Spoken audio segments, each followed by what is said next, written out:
Hello everyone, কেমন আছো সকলে? চলো আজকে একদম সকাল সকাল ঘুম থেকে উঠেই ব্লগটা স্টার্ট করে দিলাম। সকালবেলা ঘুম ভেঙেই মায়ের রুমে এসে দেখি জানলা দিয়ে এরকম একটা ভিউ দেখা যাচ্ছিল, একদম চারিদিক অদ্ভুত শান্ত আর নিস্তব্ধ পরিবেশ। আর মাও দেখি বেশ ঘুম থেকে উঠে স্নান ধান করে জামা কাপড় পরে একদম রেডি হয়ে বসে আছে। দেখো আজকে সকাল সকাল ঘুরতে যাওয়ার প্ল্যান আছে। তো মানে কালকে রাতে এত ঘুমিয়েছি একেবারে ভোরবেলায় ঘুম ভাঙলো। মানে সারারাত্রি খুব মানে ক্লান্ত টায়ার্ড ছিলাম। মোমো এখনো ঘুমাচ্ছে, ওর বাবাও ঘুমাচ্ছে। তো আমি ভাবলাম যে চলো ঘুম যখন ভেঙেই গেছে ফ্রেশ হয়ে নিই, কারণ কালকে দেখলাম বেলার দিকে এখানে প্রচুর রোদ, প্রচুর গরম। তাই ভাবছি যে সকাল সকাল বেরিয়েই কিন্তু আশেপাশটা ঘুরে নেব। তো চলো দেখতে থাকো ব্লগটা, আশা করি তোমাদের ভালো লাগবে। তোমার কুচু মারা আমরা দেখে আসি। ইয়ে কি বলে চিরেন না মামা দেখে রেডি হয়ে গেছে বাবা? বলো হ্যাঁ। কোথায় যাবে আজকে? আজকে কোথায়?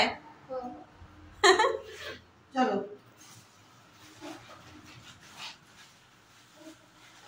এই বিস্কুটটা নিয়ে যাও পেছনের জন্য। এই বিস্কুটটা বড় না, তারপর খাবে। তো আমিও দেখো এদিকে রেডি হচ্ছি। মোমো রেডি হয়ে গেছে, মোমোর দিদুন তো সাত সকালে উঠেই রেডি হয়ে গেছে। এদিকে মোমোর বাবাও রেডি হচ্ছে। আমরা দুজনে আজকে ম্যাচিং হোয়াইট। তো আজকে আমরা ঘোরার জন্য প্রথমে তো ভেবেছিলাম টোটো বুক করব, অটো, মানে কালকে যিনি ঘুরিয়েছিলেন। কিন্তু তারপর আজকে আমাদের আবার বাঁকুড়াও যেতে হবে, তাই একবারে সেই কারটাকেই বললাম ঘুরিয়ে একদম বাঁকুড়া ড্রপ করে দেবে।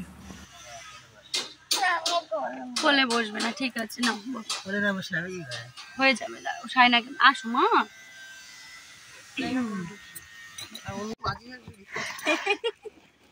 ওর নাম আমরা এখন বেরোচ্ছি।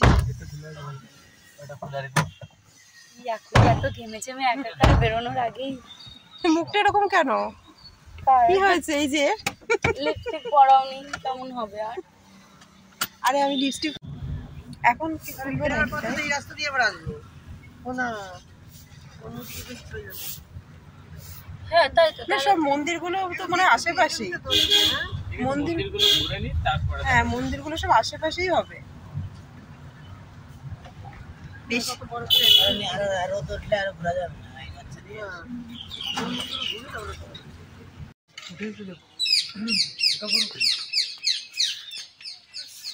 তো প্রথমেই আমরা চলে গেলাম মদনমোহন টেম্পলে। আর মদনমোহন টেম্পলের উল্টো দিকেই এই যে দোকান ছিল। আর বিষ্ণুপুর মানেই তো এরকম টেরাকোটার কাজ বলো, পোড়া মাটি দিয়ে বিভিন্ন মূর্তি, ঘোড়াগুলো এত সুন্দর লাগছিল দেখে। মানে ঘরে যদি সুন্দরভাবে এগুলো দিয়ে সাজিয়ে ডেকোরেশন করা যায়, মানে খুব সুন্দর কিন্তু ইন্টেরিয়র করা যাবে, এত সুন্দর কাজ।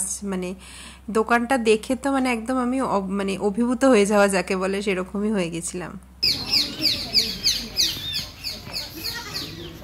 সকাল সকাল খুব একটা মানুষজন ছিল না, আর একটা সুন্দর পাখির আওয়াজও পাওয়া যাচ্ছে, যেটা আমরা শহরে এত নয়েজের মধ্যে পাই না।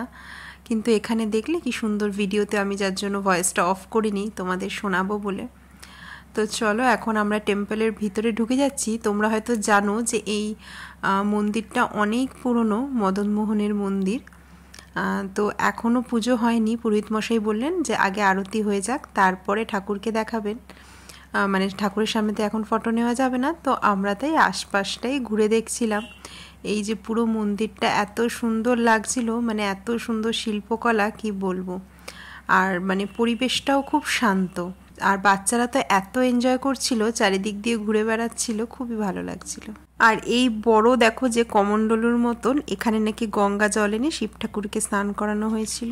তো আমরা এসেছি এখন মদনমোহন টেম্পলে, এখন আরতি হচ্ছে, তাই না?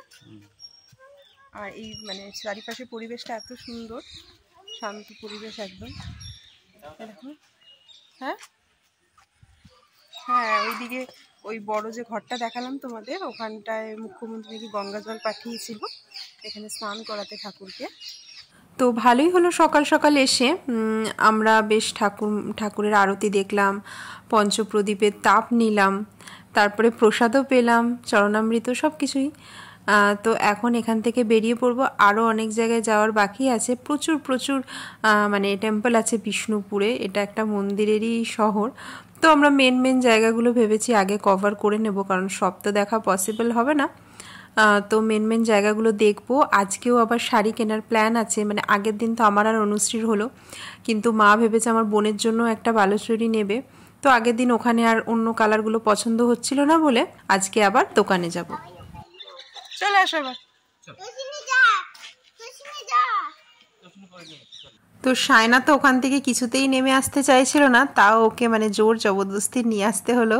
ওই ঠাকুরের ওখান থেকেই কিছুতেই আসবে না। তো বেরিয়ে দেখো কি সুন্দর সুন্দর মাটির প্রদীপ, মাটির কাপ, তারপরে মাটির জলের বোতল, এগুলো দেখছিলাম। আর ওরা দুজনে আবার কানের দুল নিল।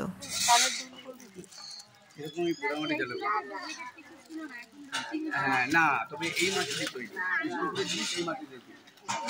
দুর্গাটা আমি 1 ঘন্টা সময় লাগে কালার করতে। কালকে আমি 19 পিস বিক্রি করেছি এক মডেলে, সবাই কাছে পছন্দ।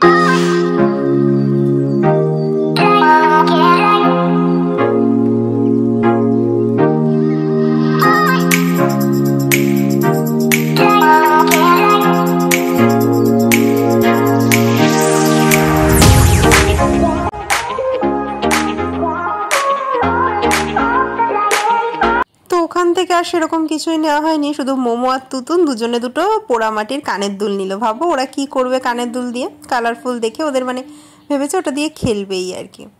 তো তারপর দেখো আমরা ওই যে হাম্বির উদ্যান সেখানে আসলাম।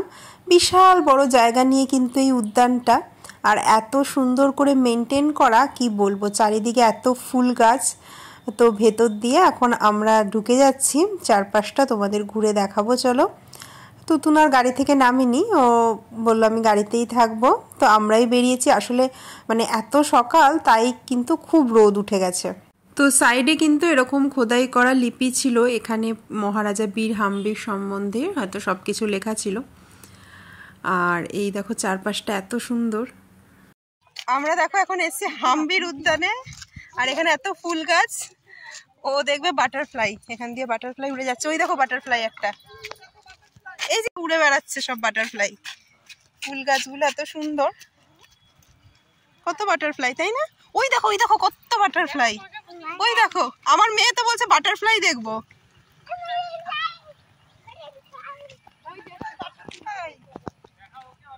হ্যাঁ অনেক বাটারফ্লাই দেখ।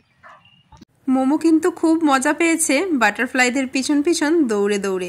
আর আমরা যতই রোদ থেকে একটু মানে শেড খুঁজে সেখানে যাওয়ার চেষ্টা করছি, ওর সেই সব কোনো কিছু নেই। একদম কড়া রোদের মধ্যে দাঁড়িয়ে আছে দেখো, তার মধ্যেই দৌড়ে যাচ্ছে। তো ওইখানেও উঠে দাঁড়িয়েছে, ওখানে দাঁড়িয়ে ওর ফটো তুলে দিতে হবে নাকি, তাই জন্য বাবাকে বলছে আমার ফটো তুলে দাও। তো বেশ কিছু আমরা ফটো নিলাম। তবে মেয়ের সাথে কিছু ফটো নিতে পারিনি, কারণ ও নাকি সিঙ্গেল ফটো নেবে, আমি পাশে দাঁড়ালেই আর পোজ দিচ্ছে না, এমন একটা ব্যাপার। তো এখানে দেখো একটা কুয়ো মতো ছিল দেখলাম।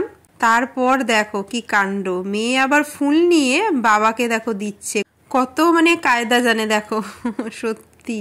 তো আমি একটু ভিডিও করে নিলাম।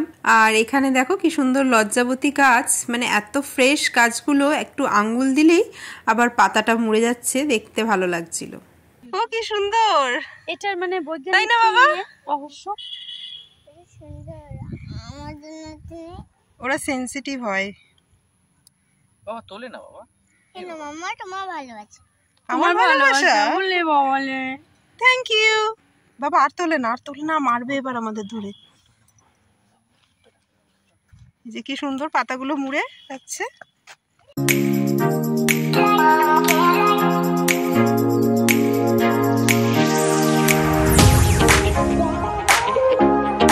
তারপরে আমরা গেছিলাম মৃন্ময়ী মায়ের মন্দিরে। আর মৃন্ময়ী মায়ের মন্দিরে এসে ছায়ায় এখানে বটগাছের বসে একদম মন প্রাণ সব জুড়িয়ে গেল। কিন্তু এইখানে এতক্ষণ পর এসে একটু ঠান্ডা হয়ে গেল, শান্তি। এই বটগাছের ছায়ায় পুরো মায়ের মন্দির, মৃন্ময়ী মায়ের, তাই না বলো? হ্যাঁ, শান্ত পরিবেশ, 600 বছরের পুরনো মন্দির। 600 বছরের পুরনো মন্দির। কি বলছো? কিন্তু এদের কোনো ক্লান্তি নেই, দেখো সমানে দৌড়ে যাচ্ছে। তো তো মন্দির তো ঘুরে নিলাম, কিন্তু এখানে কোনো খাওয়ার দোকান পাচ্ছি না, সব দোকানগুলো লেখা বাইরে কিন্তু বন্ধ। তো দেখা যাক কোথায় খাওয়ার দোকান পাওয়া যায়।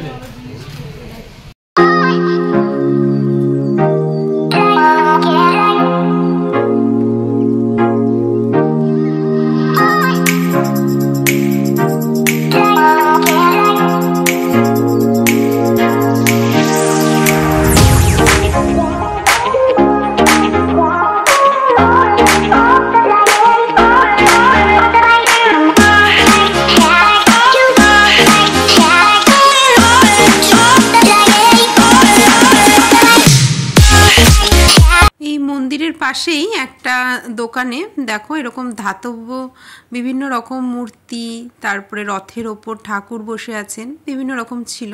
এখান থেকে একটা মৃন্ময়ী মায়ের মূর্তি নিলাম, যেটা কিনা শুশুনিয়া পাহাড়ের পাথর দিয়ে তৈরি। দুটো যে দিলেন ওই মানে পাহাড়ের পাথর দিয়ে তৈরি করা। এই এটা দেখো পাহাড়ের। আমরা যেহেতু ব্রেকফাস্ট করে বেরোইনি, তো বেশ খিদে পেয়ে গেছিল, তো ওখান থেকে চলে আসলাম আমরা ছিন্নমস্তা মন্দিরের সামনে। সবাই বললে এখানে খাবার দোকানও পাওয়া যাবে, সব কিছুই আছে। তো সত্যি সত্যি দেখো মায়ের মন্দিরের উল্টো দিকেই তোমার অনেক রকম দোকানপাট, অনেক কিছু, এমনকি মন্দিরের পাশেও আছে। আর উল্টো দিকটা আবার অনুষ্কা বলে দেখলাম একটা বড় শাড়ির দোকান আছে। তো ভাবলাম যে এই দোকানে একবার তাহলে যাব, ওই যে বোনের জন্য মা যে বালুচুরিটা নেবে সেটা দেখবো যে পছন্দ হয় কিনা। তো চলো আগে পেট পুজো করে নেওয়া যাক, কারণ খালি পেটে কিছুই হয় না। তো পাশেই ছিল মিষ্টির দোকান, আর এখানকার কচুরি আর তরকারি এত সুন্দর খেতে, মোমোও কিন্তু খেলো দেখলাম। তো এখন ছিন্নমস্তা মন্দিরের সামনে উল্টো দিকেই দেখলাম বড় একটা শাড়ির দোকান, তার পাশে এখানে মিষ্টির দোকান। সেখানে এখন একটু টিফিন করে নিই, আগে একটু লুচি খেয়ে না, তারপর আইসক্রিম খাবো। শঙ্খ কোথায়?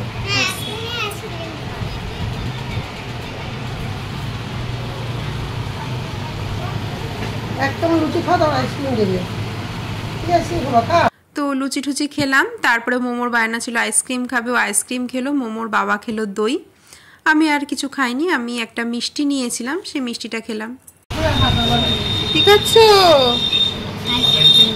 আইসক্রিম। আসলে খুবই খিদে পেয়ে গেছিলো, যার জন্য আমরা প্রথমেই আগে খেয়ে নিলাম, তারপরে ভাবলাম জায়গাটা ঘুরে টুরে দেখবো। এখানে ছিন্নমস্তা মন্দিরের পাশে কিন্তু একটা কামানও আছে।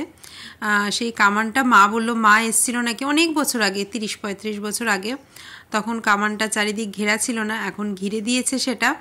তো দেখলাম অনুশ্রী আবার আমার জন্য একটা জুস কিনেছে, ওই পাশেই আবার দোকান ছিল এইসব জুস টুসের।